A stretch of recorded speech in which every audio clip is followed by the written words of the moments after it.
Hello world, welcome to Discover Ergo, the place where we cover the Ergo ecosystem as well as the Cardano ecosystem and other Web3 technologies. Today we'll be talking about Rosen Bridge. What is it and why is it important?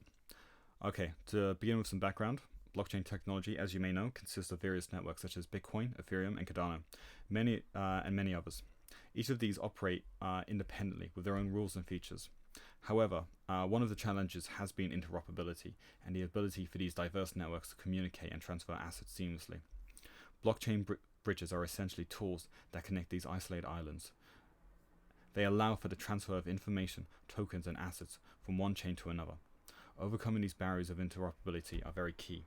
Imagine if you had an application on one device because of its operating system, it couldn't speak to another. Imagine if you had WhatsApp that worked on iOS, but for some reason it couldn't work on WhatsApp with Android. That would be an interoperability issue. You can understand from a user perspective and from a business perspective why that wouldn't be good. And blockchain is still yet to get over that hurdle. And it's basically because of security. Not all bridges are created equally. Security has been a major concern. In 2022, there was a bridge called the Nomad Bridge, and it was hacked for $22 million. And that's just one of the reasons why security is paramount, because of all the value that gets locked into these bridges. So, what is Rosen's approach? Unlike traditional bridges that require complex interactions and smart contracts on multiple chains, the Rosen Bridge innovatively employs smart contracts only on the Ergo side. The benefit to that really is that Ergo itself is going to have more utility by having this interoperability and providing interoperability for other chains as well. This in turn helps grow the Ergo ecosystem and it helps drive utility as well. This significantly reduces the risks often associated with cross-chain transfers. Right. So, how does it work? It uses a thing called watchers and guards. Prioritizing security, the Rosen introduces a dual-layer system of watchers and guards. Watchers monitor the blockchain activity and report relevant events, while the guards verify these events and manage the necessary transactions. The layered approach adds an extra level of security, ensuring safe and accurate cross-chain swaps. So, what does this mean? Anybody can be a watcher. At the moment, currently, you need 33,000 Rosen tokens and 800 Ergo. Now, to be and you have to you can just spin it up, and the benefit is you get paid in fees, but you'll also get paid in staked Rosen as well for transactions which are confirmed.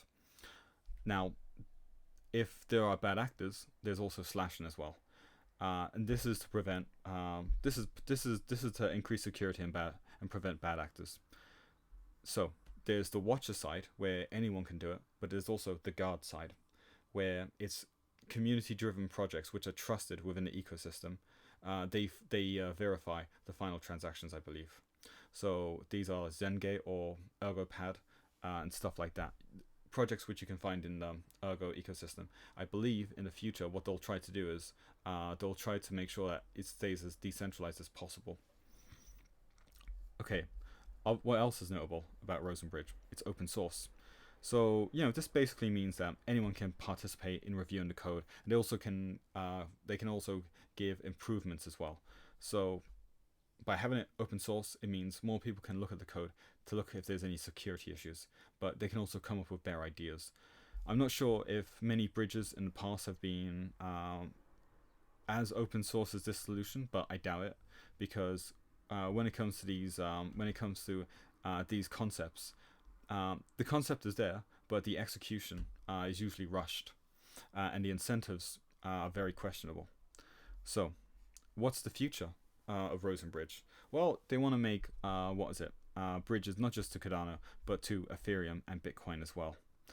And there's also governance features. So currently, if the Rosen token increases in value, and that can affect decentralization, I believe the idea will be to make sure that parameters are adjusted accordingly to make sure that there's a certain amount of participation that can also happen as well. That is a quick overview of Rosen. Where what is it currently? As of right now, of December 11th, it's yet to go live. And if we go over to the GitHub page for Rosen, we can see some more information, which I'll link in the description. There's the assumptions and concepts, which I briefly mentioned. And if we scroll down, you can also see the benefits. It's being auditable, meaning that almost all of the transaction is being stored on the Ergo blockchain and can be audited by anybody. So transparency, scalability as well. The guards are only validating the approved events and do not waste time and resources to actively monitor several networks. So we keep it quite conservative, but at the same time, what was it? Yeah, we keep it scalable as well. And if you look down here at tokenization, what we can see is just more details on the benefits of being a watcher itself. Basically, you get paid out in fees. You and the guards both get paid out in fees. And if I'm going to end the video on one thing that's quite interesting about Rosen itself, is that feed distribution is trying to incentivize the right behavior, but the right type of decentralization of a Rosen Bridge as well, which is key. And it's not just about having a small group of actors who benefit from the fees, but trying to figure out ways that how can we spread these fees and the benefits to as many people as possible to create the right incentives, which is something very much underappreciated actually. So I thought that was quite a novel idea. Yeah, that's it. Thank you very much for listening.